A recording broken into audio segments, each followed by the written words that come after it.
Good afternoon and welcome everybody to TaxCalc TV. Thank you for joining us.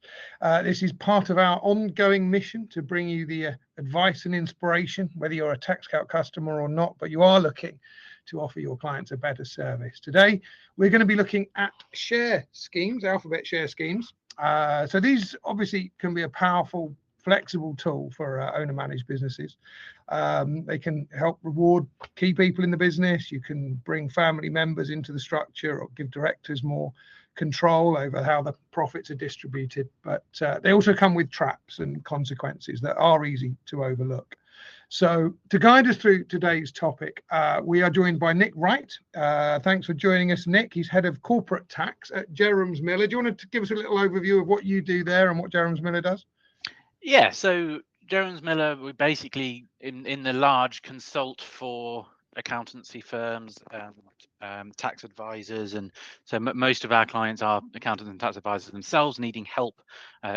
Perhaps they don't necessarily have a tax arm, or perhaps it's something a little too specialist for them, so they come to us. So types of stuff will help with our reconstructions like demergers and share exchanges, property incorporations, that kind of stuff.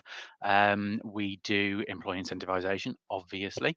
So today I know we're talking alphabet shares and around the dividend planning, but other things that we also do in employee incentives is share schemes, EMI options, CSOPs, all of those types of things, and EIS, succession planning as well, so management buyouts, EOTs, all the fun stuff, as I like to say. All the fun stuff. There is very little that this man doesn't know about corporate tax affairs. So we are in very safe hands. Again, thanks for joining us, Nick. It's really good to Pleasure. see Thanks you. for having me. Very busy session we've got this afternoon. We're 700 people, I think, registered. Got some regulars in the chat already. Hi, Les. Good to see you. And just a little bit of housekeeping. As always, yes, there will be a recording. You'll get an email straight after with a recording of today's session. So you don't need to take notes if you don't want to. Hi, Sarah. How are you? So we've also got the chat, which many of you have already found, but if you haven't, bottom right hand side, you've got access to the chat. It will get busy. If you've got a particular question, particularly a more complex question, use the questions box for that one, because that's easiest for us to find and we can answer that. And there will also be some polls. I'm about to launch one of those as well. So yeah, before we get stuck into it, I would like just to ask you all, I'm going to put the poll live.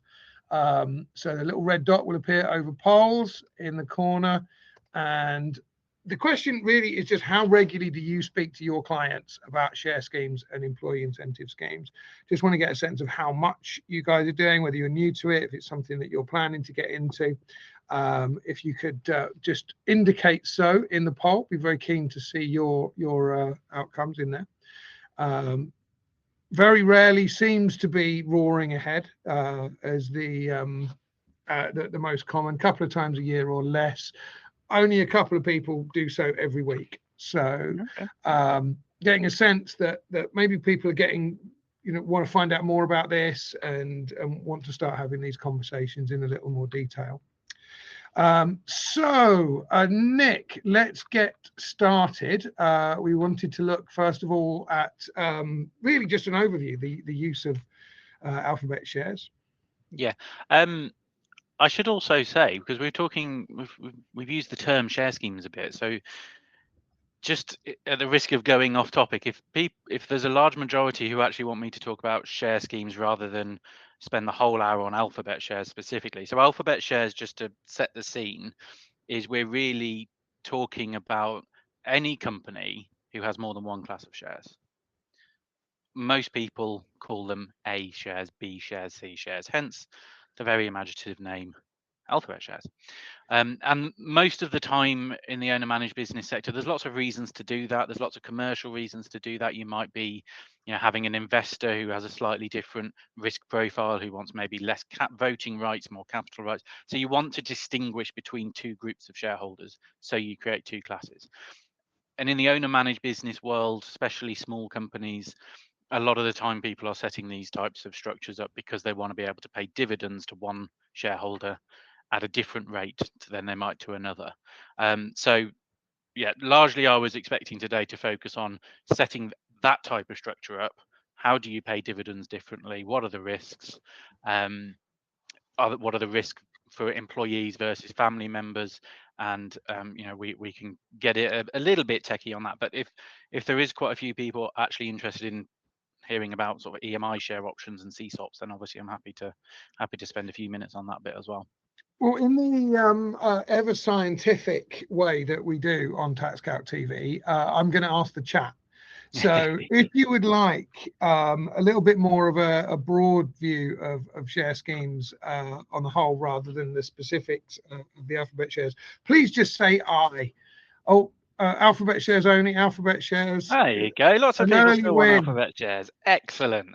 And we will do a separate session. Yes, very Yes, common. we can We're definitely only do a interested in separate the session. alphabet shares. Thank you, chat. Honestly, the chat GPT has got a lot to learn from chat TaxCalc TV, which is a very powerful tool in the hands of a maniac. So, okay, guys, we've got it. Yeah, basically. That's fine. We understand. Thank you, chat. So let's focus on alphabet shares. Let's hear. Okay. Right. So alphabet shares, I've already said what they are. A very broad range of when you might use alphabet shares. I think a lot of people think of alphabet shares as a dividend planning structure. Personally, I think it's a much broader thing than that.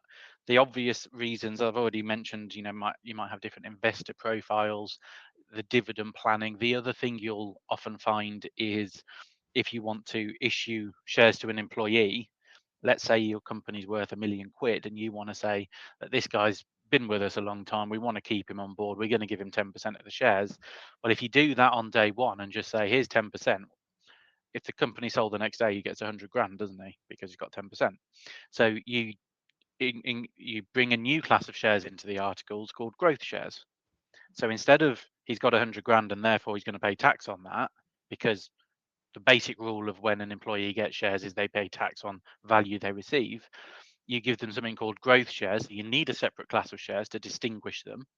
And then that growth share only entitles that person to more than to 10% in excess of the £1 million value.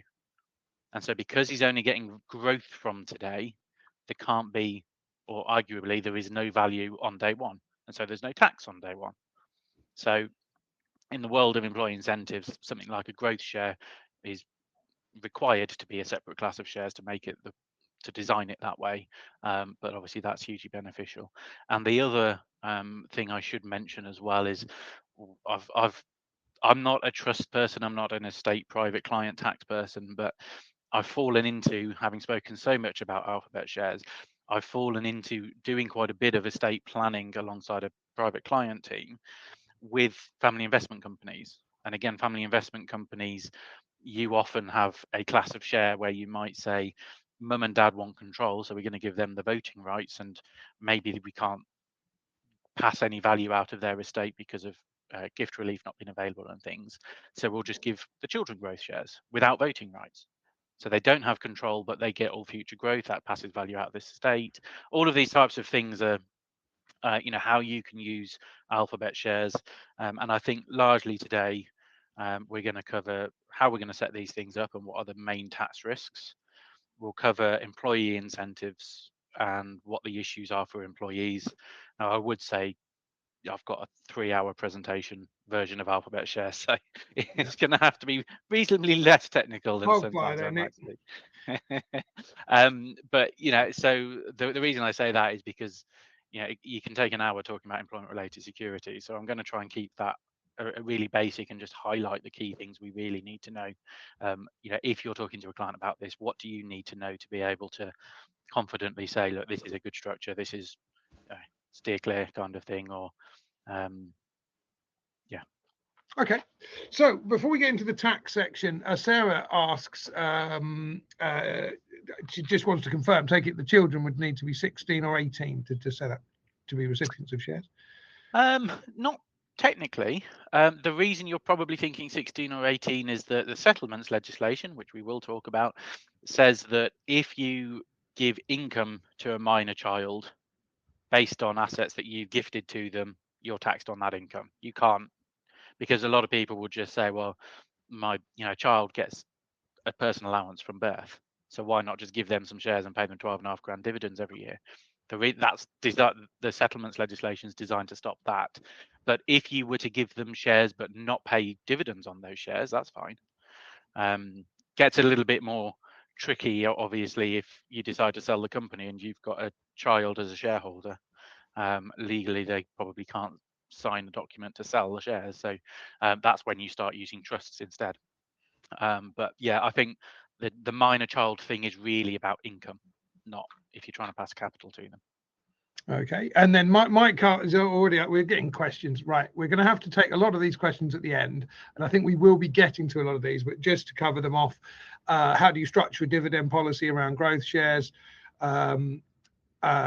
You've got a fan here with people asking for your contact details. We will be giving Nick's contact details out later, and I've got a poll where you can specifically request that. And can you set a dividend policy which gives a fixed number of dividend per year? Sure, I think we're going to come on to all of those points. So Yeah, hold fire, chat. We'll be with you. Shall we start by talking about how you set these things up? Because all the questions so far are more about actually paying dividends going forward, but we haven't even set up our alphabet share structure yet. So let's start with, let's make it a family company. Husband and wife own 50 ordinary shares each in a company. And for my brain, I'm going to keep it at £1 million value, just because otherwise I can't do the mental maths quick enough. So on the face of it, we could be saying, okay, well, husband, he runs this business, wife actually has her own job, and therefore we're only giving her dividends to go up to the basic rate band, or maybe you want to give her dividends up to the 100k threshold so that you didn't lose personal allowance. And obviously, as a 50-50 company with just ordinary shares, if you declare a dividend, you've got to pay that dividend equally to both of them. And so obviously it doesn't really work for dividend planning. There's dividend waivers. So you could just say, well, actually, we want to give more to the wife, so husband's going to waive some of it. Well, there's a whole host of issues with that. Again, settlements, I'll come on to that in more detail. But most importantly, if you want to do a dividend waiver, that's technically got to be done by a solicitor. So it becomes even just administratively more difficult, because to formally waive a dividend, you have to do it by deed. And a deed has to be done by a solicitor. It's a reserved activity, so accountants and tax advisors shouldn't be doing it. So dividend waivers are a pain. They're also a pain because to waive a dividend, you have to have the reserves for the whole lot. So if you make profit of 50k that year and you've got distributable reserves of 50, but you want to pay all of that to the wife, well, actually, you're waiving 50% of it, aren't you? So you'd have to have 100k of reserves to pay a 50 grand dividend. So lawfully, sometimes it doesn't work either. Alphabet shares, if husband has A shares, wife has B shares, you can pay dividends as at will, and it doesn't matter about the reserves as long as you've got the dividend to cover the reserves to pay the dividend on that class of shares. So alphabet shares already wins over dividend waivers. You don't need the reserves for both. Before I even get into the tax bit, though, there is a legal point to this, which I always kind of try and say, look, alphabet shares, it seems really easy. Do a fairly straightforward change to the articles, a couple of forms submitted at Companies House, away you go. You've got a different class of shares. Well, the first problem we have is company law, because company law actually says that if you have exactly the same rights attaching to those shares, and it uses the phrase, the rights are in all respects uniform. For company law, they are not different classes of shares. So what most people, if they've seen sort of confirmation statements, articles of companies with this structure, they probably have seen A shares, 1 vote per share, pro rata share of the capital and dividends at discretion of directors. That's pretty common. And then they'd have a B class of shares, which has exactly the same wording. 1 vote per share, pro rata on the capital, dividend at discretion of directors. And actually, as I say, when I do these sort of longer webinars on these types of things, I've got a few examples of this. And if you've got exactly the same wording, Companies Act basically says that's the same class of shares then. You called them A and B, but they're not, for company law purposes, different classes. So that's your first trap. Make sure if you're setting these things up, ideally use a solicitor, but I appreciate there's a bit of cost to that, but it's going to be a lot more costly if you get these wrong. And I've seen them go wrong to the tune of millions of pounds. So, you know, it's worth getting it right. Nick, just quick question, came from the chat. That is there any deadlines or stipulations about when you can do this after incorporation or at you can do it on incorporation? Yeah. So you can literally do it. You can set a company up with different classes of shares, or if you've already got a company that's worth a decent amount of money, you can still do it, but you've got the company law thing, make sure they're separate classes.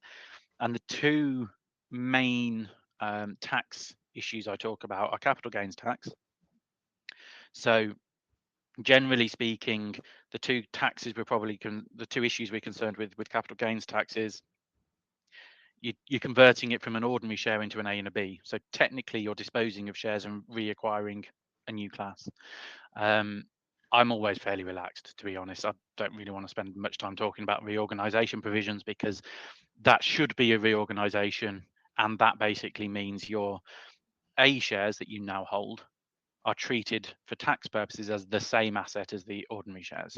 Right. It's not a rollover. It's not like, you know, a gift relief on 165 or 260, which rolls over the gain against the base cost of the new shares. It literally is the same asset. Now that's quite important because of things like business asset disposal relief, or entrepreneurs relief. That needs you to hold shares for 2 years.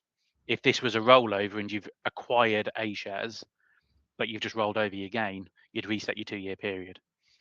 This is everything's the same. Tax basically doesn't see a difference. So you're not eating into your allowance. Exactly. Gotcha. Your other problem is potentially value shifting, but again, for value shifting to apply, somebody has to exercise control and pass value out of shares.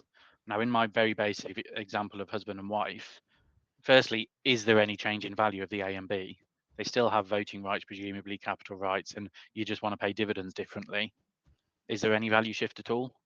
So generally speaking, I'm fairly relaxed about capital gains tax on setting these things up. On employment-related securities is your other big one. So in the case of a husband and wife, or even if there were children involved, gifting shares to family members is generally fairly low risk because there's a personal relationship exemption from that. So again, family companies, employment-related securities, not normally that concerned with. If you're talking about employees, then I am a lot more concerned. Okay. Shall I talk about employment-related securities for a bit? Employment-related securities. Go on, chat. Hit it. Employment-related securities. No. So no thanks. Don't worry. Oh, now we've got one. Oh, we've got a couple. Yes, no, yes, no. I think. Shall I think we're going to have to come back and do another session. Yeah, let me just briefly explain what it means to give an employee shares then. I'm not going to go into the detail because we're going to split the group. We're going to have there'll be a breakaway. It will cause havoc. Yeah. So if you give shares to an employee, they're almost certainly going to be because of their employment. If you give shares to an employee, say your son who is employed, but they're a family member, there's this exemption. So and this is kind of the big issue of setting up alphabet shares with employees, if you give them some shares, say you've got husband and wife with ordinary shares, you're going to give an employee a B share. If you give them shares, they're receiving value, and the basic rule of employment-related securities is, there was a tax case called Vermilion that basically said if they're employed, it's because you're giving them shares because of that reason.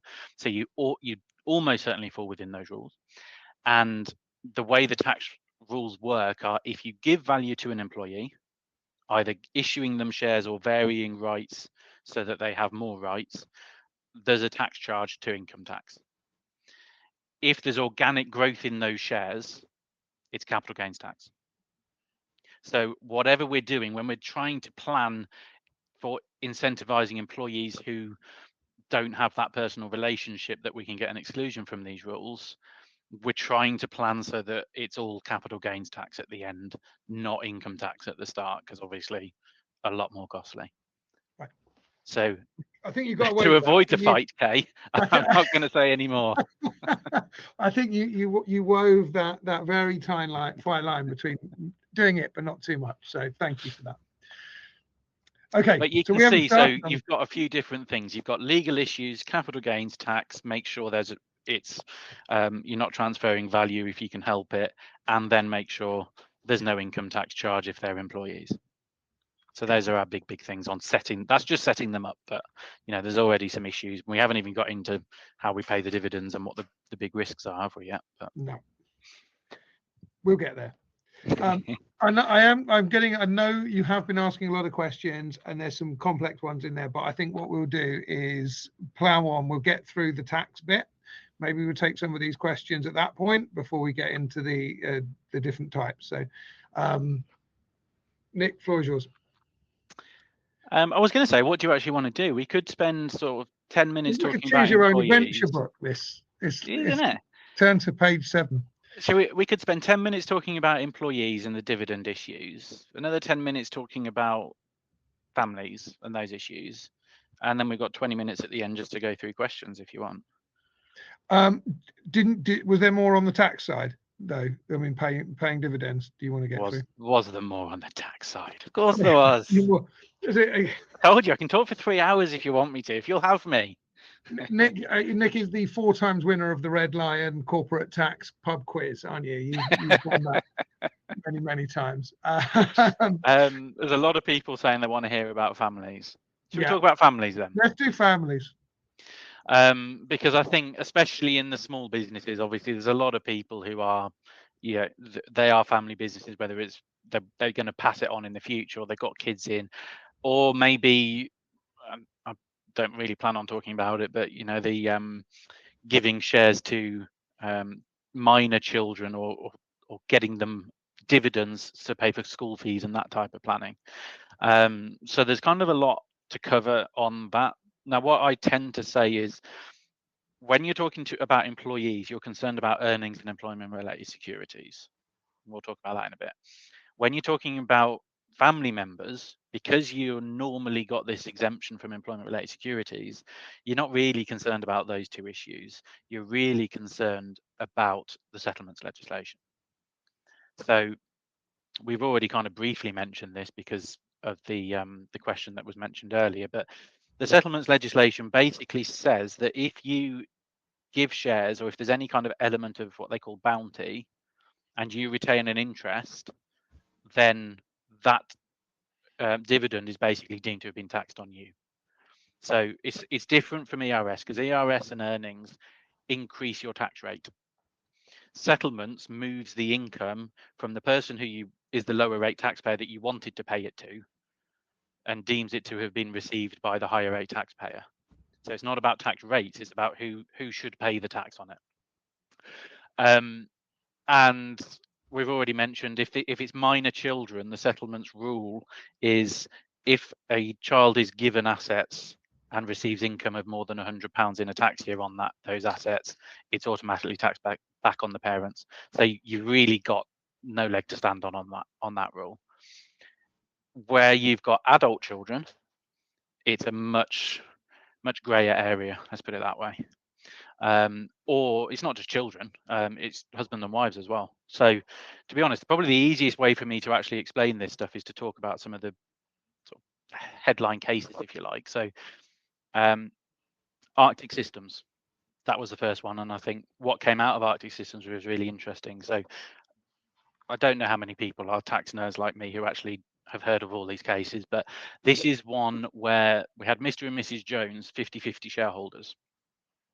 It was Mr. Jones who did all the work in the company, so this is already probably sounding a bit familiar to people with their clients. Mr. Jones did all the work, Mrs. Jones had 50% of the shares. What they basically said, and this went all the way up to the Supreme Court, I think, so it went quite a long way. they basically said that this was a settlement. This went the way of the taxpayer, I should say, to start with. But the courts, in looking at what happened, said, well, this must be a settlement because Mr. Jones would never have given 50% of his company to anybody if it wasn't for the fact that it was his wife. So it's a settlement. There's an element of bounty. But the reason Arctic Systems went the way of the taxpayer is that settlements within the rules has a spouse exemption. It's not like employment-related securities, which is a much wider personal relationship family exemption. This is only for spouses. And that's one of the things to take away from Arctic Systems. The only reason the taxpayer won that case was because they relied on that exemption, because it was husband and wife. And the other thing, and this is a really big one, the other reason that they won that case and could rely on that exemption was because Mrs. Jones had ordinary shares. So when we're talking about alphabet shares, you can't say, well, husband's got all of the shares in the company, but he wants to pay his wife some dividends. Let's give her a dividend only share. If Mr. Jones had done that in Arctic Systems, he'd have lost the case. And the reason is a spousal exemption only applies to assets that are gifted. And a dividend only share is not an asset. And this is what Arctic Systems said. If it was a dividend only share, that's just an income stream. You can pay dividends on it. There's no capital rights. There's no voting rights. And therefore, you wouldn't have that spousal exemption. So dividend only shares are a big no. Don't do it. Mr. and Mrs. Jones would have lost their case. So that's a big one. The other one, which was actually it was a dividend waiver case, but it still applies here, was Mr. and Mrs. Buck. And this is also kind of a big no-no. Mr. Buck had 9,999 shares. Mrs. Buck had 1. Same class of shares still, but basically the lesson out of Mr. and Mrs. Buck, he paid over 2 tax years £68,000 worth of dividends, which was all of the reserves, all of the profits went to Mrs. Buck for her 1 share, which is 0.001%. And basically the court said, well, okay, there's a spousal exemption. The spousal exemption does allow for assets, and as long as it is a genuine asset, which therefore means you've got capital and voting rights, which Mrs. Buck had, it's an asset, and therefore you get your exemption. But they basically said, look, 0.01% or 0.001% is not anything more than an income stream, is it? You've got such a tiny percentage of shares, you can't have your spousal exemption. So husband and wife, those two cases especially, are really important to be aware of. Dividend only shares are a no. Tiny percentages, no. You have to give them a genuine asset. Okay. Children. So the planning that actually there was a spotlight on this from HMRC. Spotlights are where HMRC basically say, we know of this scheme and we hate it and we're going to try and shut it down, kind of thing. And I think it's Spotlight 62 said that if you own shares in a company, put those shares into trust, and then give the children dividends out of that, then settlement still applies and it's going to be taxable back on the parents. And what Spotlight 62 was all about was actually you can't take it a step further and say, let's give those mum and dad give those shares to their parents, and then their parents put it into trust, because then it's grandparent to grandchild, and there's no exclusion for that under settlements. But they're basically saying, look, all you've done is add a few extra steps to get around your anti-avoidance rule, so you can't do that either. The only way that grandparent trust planning, in my view, can legitimately work is if grandparents already own those shares, or at least have some real skin in the game. If they own shares and then choose to gift them to grandchildren, that isn't necessarily a problem. So grandparent or higher to grandchild is okay. Parent to child, even through trust, doesn't work. Okay. So a couple of quick questions here. Lorraine's asking to clarify. So the shares need to be different in the rates of dividend paid, not in terms of voting rights or rights to capital. So this is how kind of what I was saying at the start in terms of you could have an A and a B share, you can have the same voting rights and the same capital rights on them if you want, but to just declare dividends differently. Now, if you do that, your problem is, are they genuinely different classes of shares under the company law, which is what I said earlier. So people might try and vary it slightly. You could fix a dividend, but generally speaking, we don't really want to have fixed dividends because we want to be flexible, don't we? Especially with family members. Or you could say, so I know in the case of Buck and Arctic Systems, which I talked about, they were the same class, so they clearly did have voting and capital rights. You'd still get your spousal exemption if you said that the spouse only had, say, capital rights but no voting rights, for example. So you kind of got to jump through those hoops. Are they a separate class of shares? If so, simply saying their dividends are declared at discretion of directors each year is fine. Okay. Question here, I'm just reading this for the first time. If model articles used when forming the company, do we need to change the articles if a change of the class of shares? If so, what is that process? Yes. What the process is I go and ask the solicitor to do it for me, to be brutally honest, because yeah, to me, it's something that articles, especially when you're bringing in other people, you want probably a shareholders agreement to think about as well. So I don't underplay it. I think there is, you know, some real value in having, you know, I know it might be a couple of grand to get a solicitor to do it properly, but as I say, shall I tell you the worst case I've seen about Alphabet shares going wrong? Yes. It was husband and wife. It was a very, very successful company. The husband paid himself £1 million dividend a year, which appreciate some of our clients, some of the people on the call might not have clients that big, but so that's what he was doing, paying £1 million a year. But he got divorced in, I can gladly say this was before my time, but he got divorced in early 2000 somewhere. And what happened was they got the divorce, they did the buyback, and actually it's the buyback that really went wrong because they got the buyback wrong. But what they basically said was the buyback is legally wrong. She legally still owns these shares. And because we're treating them as the same class of shares, the Alphabet shares bit, company law, because then you might have called them A and B, but under company law, they are the same class of shares. She is due £1 million a year as well. And they got divorced, I don't know how long ago it was, 6 or 7 years prior. And so wife comes along and goes, you owe me £7 million. And obviously, so what went wrong with the buyback? Oh, that's the other big thing. Buybacks are probably the biggest transaction that goes wrong, or the most the most frequent one that people undersell how difficult they are. The buyback went wrong because of a quirk in the company law legislation is a bit archaic. To buy shares back, you have to pay for it in cash.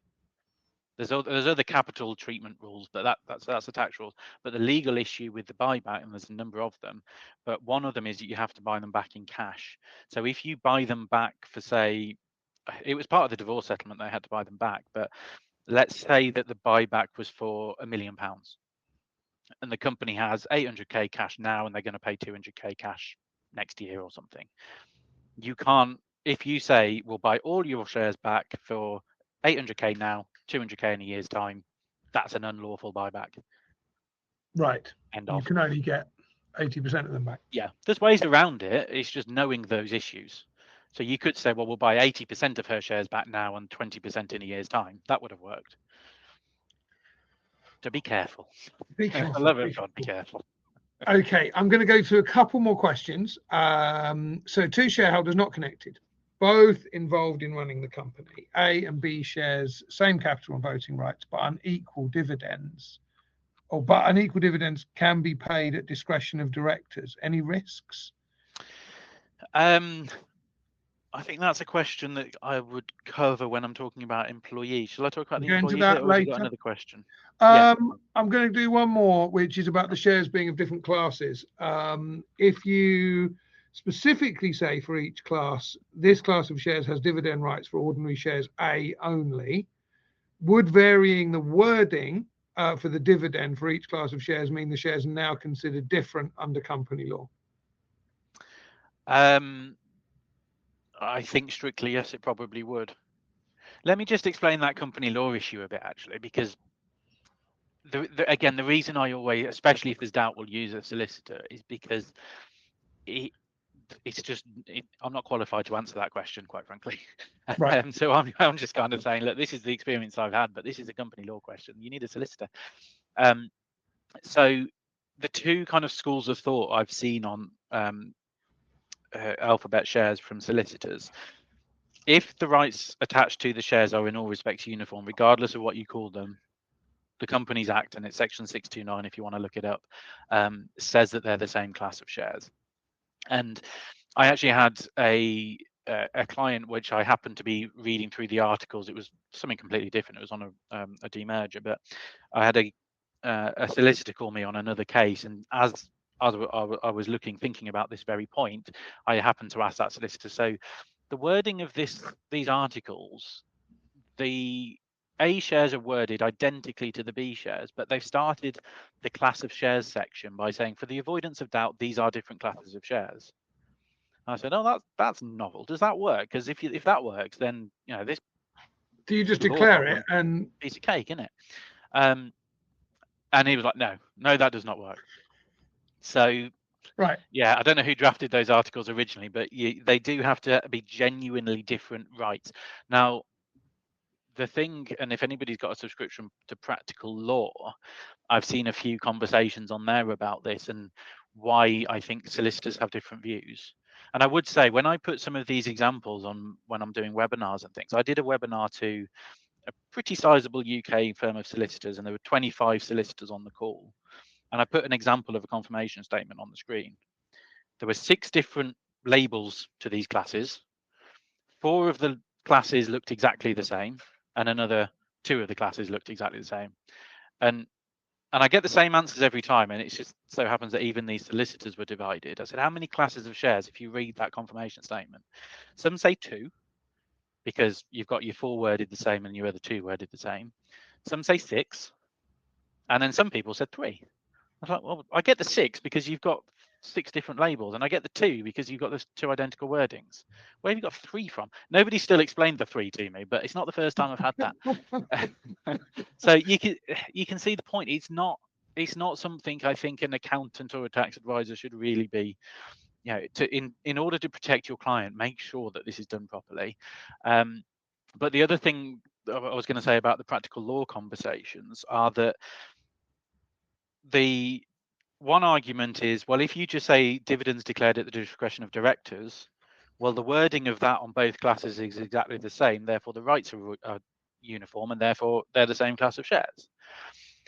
The alternative view is that, yes, but the very fact that you can pay dividends differently in itself makes it a different class of shares, and therefore you don't have a problem. But again, that's 2 solicitors having 2 completely different views. So Yeah. not to try and confuse everybody, but it's bloody complicated. I think we're going to have to get you back for a pub quiz style session where you can test everyone with these things. Yeah. We do have some more questions, but I think let's get into the employee stuff, because I think Yeah. that's really important, and then we can come back and answer some of these. So if you've got questions, please bear with. We will try and get to you. Yeah, as I said, my contact we always help accountants and tax advisors. We're very used to having, and there's some who do it more than others, but we're very used to having just a phone call come, oh gosh, got this random question. Can you just run this past you? We're always I'll I'll drop your email in the chat as well. Yeah. Okay, 2 problems for employees. The first was highlighted by a case called PA Holdings. And it's basically, if you are rewarding employees with dividends, are they genuinely dividends? So if you take a step back, what's first principles? What does the tax legislation say? Well, there's a dividend priority rule that basically says if a dividend is paid, then the dividend tax takes priority over other types of taxes. So as long as it's a dividend, it's not subject to employment tax. That's what that legislation says. and why I think PA Holdings kind of threw a bit of a spanner in the works is because they basically said, I know you declared it as a dividend, but substance over form, that's a bonus. We're going to tax it as earnings. So you kind of like, hang on a second, that's not what that piece of the legislation said. But, and yeah, take this with a pinch of salt for a second, because what PA Holdings actually was a hugely contrived scheme. It went up to, it was either Court of Appeal, Lord Moses at the Court of Appeal. And what that scheme was about was they set up a subsidiary company, which I believe was offshore. They had a load of managers that they wanted to pay a bonus to. So they declared a dividend from this subsidiary company to these managers.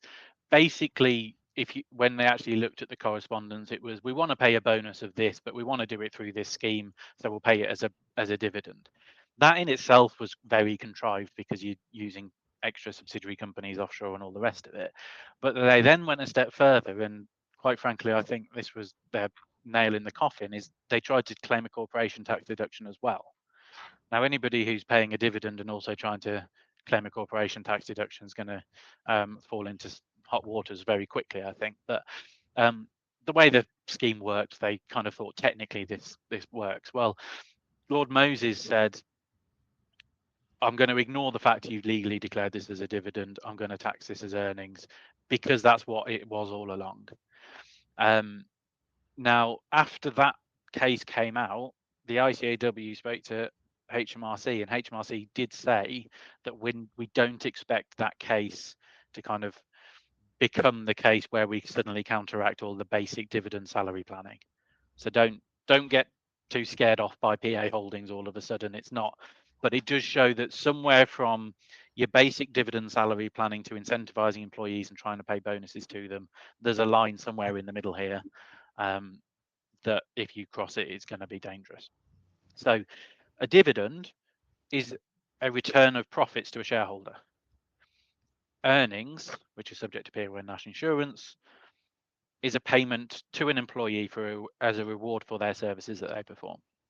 So when you're thinking about this type of planning, you need to distinguish between those 2 points. Now, I've got a client who, and I beg her not to do this, but she does, and she has dividend-only shares for her managers. So every year she pays a bonus of 20k or so based on their performance, and pays it as a dividend because they've got a dividend only share. And it's fine because you give them a dividend only share and it's got no capital or voting rights, so there's no value on day one.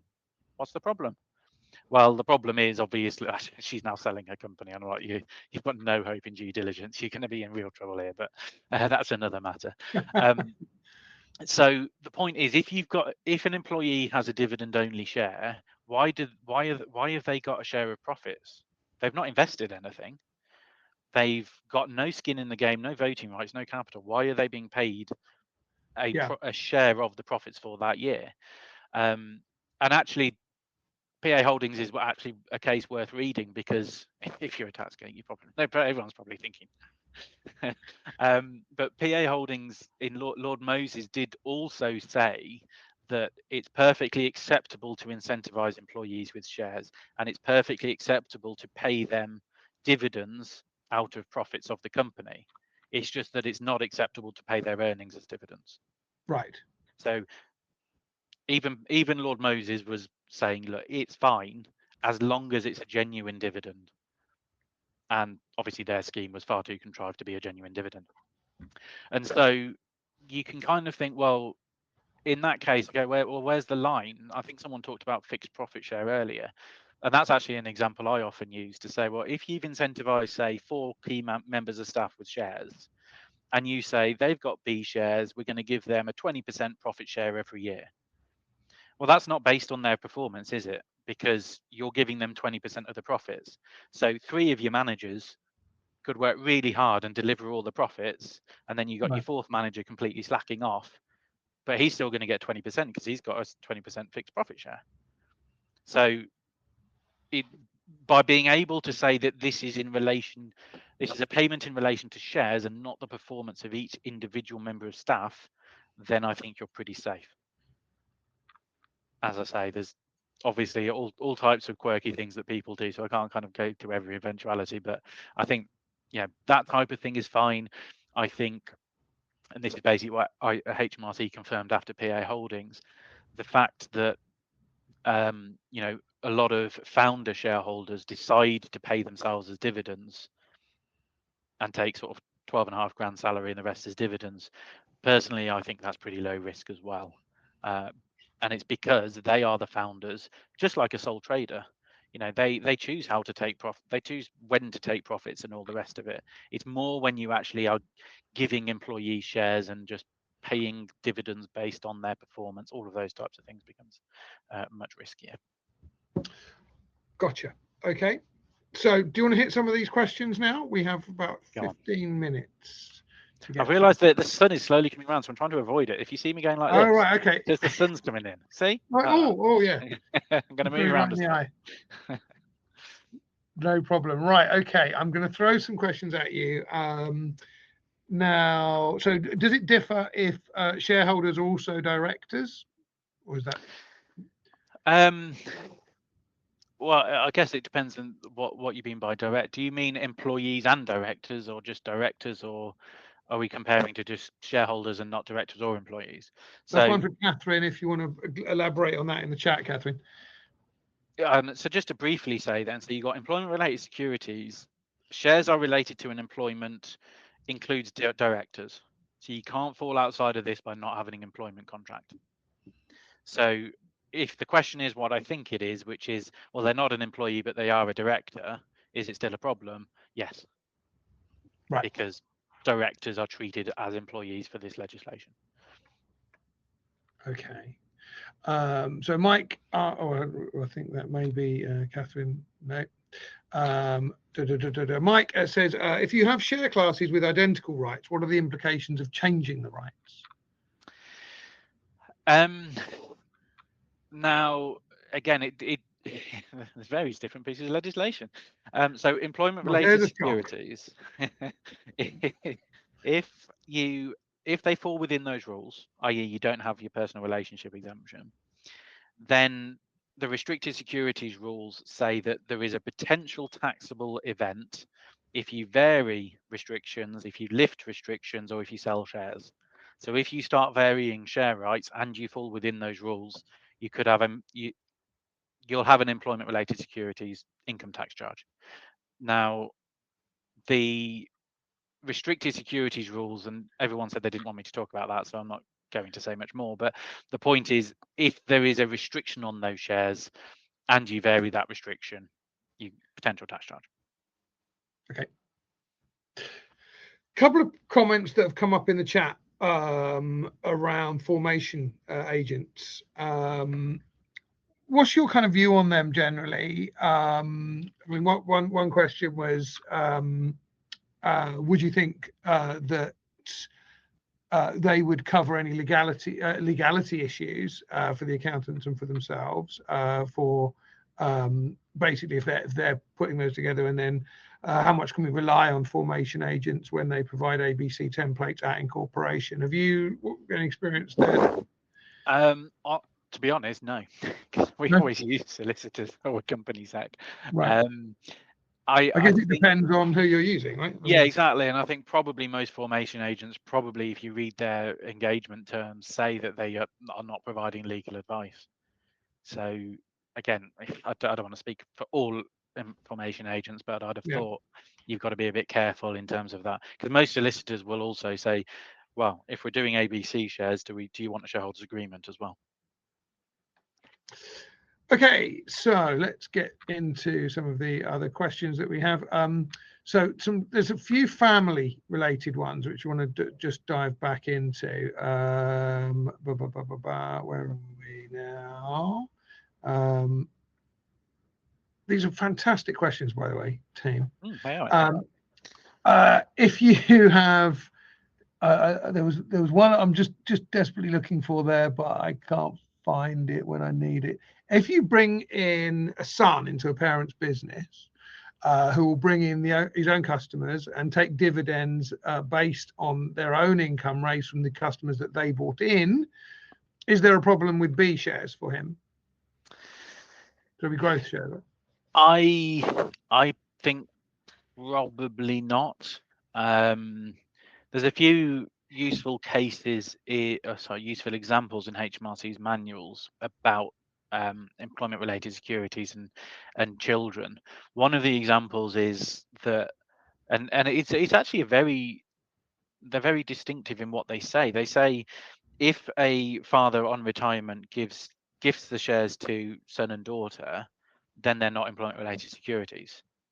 So that may be something you're kind of falling into. They're not employment because your personal relationship exemption applies. Sorry. And then another sort of contrasting example says if you give shares to 10 employees, one of them happens to be your children, then it looks like that personal relationship exemption doesn't apply because they've just got shares as part of a much bigger group of employees. So Right. So it's the circumstances with yeah, which they were issued. you can never rely just on a blanket. Their family, they're definitely outside. Should I go Right. this way instead? No, nope, can't go You either go way. full bright light. Yeah, you are slowly getting more and more. Never The mind. last another 10 minutes, and I think we'll have you'll be out the door by then. Where shall I go? Shall I go this way? Here we go. What else was I going to say about? Oh, the big thing I actually wanted to say, which I realise I now haven't, is about this new dividend reporting requirement. I think that's really important. We kind of highlight that because if what this new requirement is, a new tax return from 25-26 onwards, it used to be the case that if you get dividends, you just put all the dividends on your tax return, and those dividends are just lumped into one box on the tax return. HMRC can't really distinguish between where you got dividends from, or at least this was HMRC's commentary on the consultation. And so what they've now said, we need you to distinguish between if you're a director of a closed company and you receive dividends, you have to put who the closed company is, registration number and name of the company. You have to say how much dividends you received from that company, as opposed to maybe a share portfolio you have. And you have to say the percentage of your shareholding. So your dividend only shareholders, I think, are in real big trouble now because how much shareholding do they have? Surely they've got 0% because they've got no voting or capital rights. Right. And yet, if in the case of my client who I tried to warn against, they'd be saying, well, I got a 20 grand dividend, but I don't own any of the company, and that's just red flag straight away. In the case of the question that was just asked, when you say, well, the son's come in, but he's also brought a business in, well, you're going to say, well, actually, he does have some share ownership, doesn't he? So you're going to be declaring that he's probably got 5, 10, 20%. Well, it doesn't say necessarily he's bringing his business. He's bringing in customers. So okay, not necessarily. I don't know whether that would mean he's actually bringing in a material business with any assets, I think. But again, what are you giving to the son in that case? As long as you do give them a genuine share ownership, i.e., I normally say 5% your absolute bare minimum. To be honest, when a client says, "Well, how much should I give?" Because I warn them about that Buck case where it was 0.001%, and that's kind of where this concept of thin shares comes in. I.e., they're not really shares anything any more than they are just a dividend plan. So I sort of say, look, 5% to me is your bare minimum to justify that's a genuine share, and they've got some skin in the game in that business. Right. Okay. Okay. Couple more just before the sun completely obliterates you. I think it's going in now. Yeah, we might get lucky. A company has a husband and wife who work in the company, owning 50% of the ordinary shares each.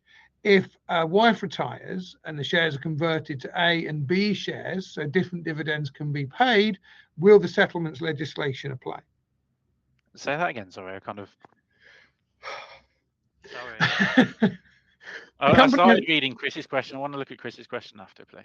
Okay, all right. Okay. A company has a husband and wife who work in the company, owning 50% of ordinary shares each. Yeah.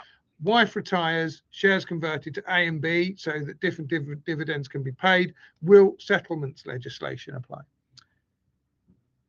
Depends what you do with the A and B, but no, because presumably you've declared them, changed them to A and B so you can pay dividends differently, but wife presumably still has 50% voting and capital rights, and therefore going on to Arctic Systems, your spousal exemption still applies because she's still got a genuine asset there. If Right. you convert them to 50B shares for the wife, which become dividend only, and there was a case called Patmore, if you want to have a look at that, where it was a very odd case actually, because they took out, Mr. and Mrs. Patmore took out a mortgage, 50% ownership of a house, so a 50% mortgage. But then on the advice of the accountant, Mr. Patmore bought 98% of the company and Mrs. Patmore bought 2%. They then reorganized the shares and gave Mrs. Patmore 10 non-voting shares. And HMRC said, well, you've paid a dividend on dividend-only shares now, and therefore settlement applies. And the courts agreed with HMRC. So in that, if you are converting Mrs. to B shares and their dividend-only shares following Patmore, you'd have a problem. No problem. Okay, fine. So which was Martin's question? Which one was Martin? Chris, I was reading Chris's question because he said, surely also as dividends aren't remuneration, it's distribution of profits. HMRC can't have it both ways.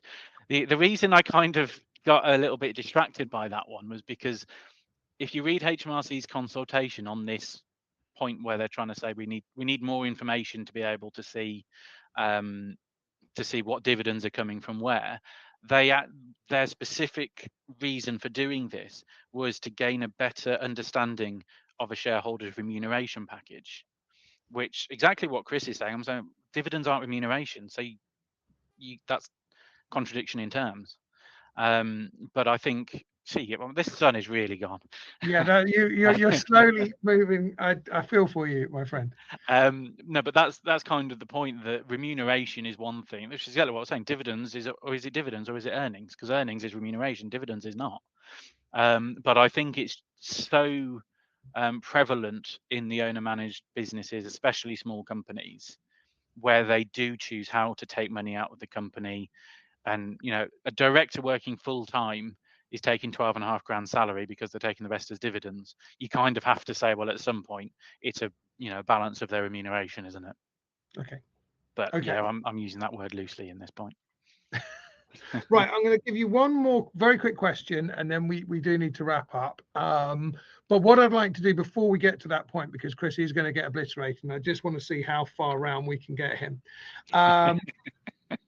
No, so Nick is. So what I would like. You know what? I'm going again. Hold on. He's going again. There you go. You can't. Full 360 here.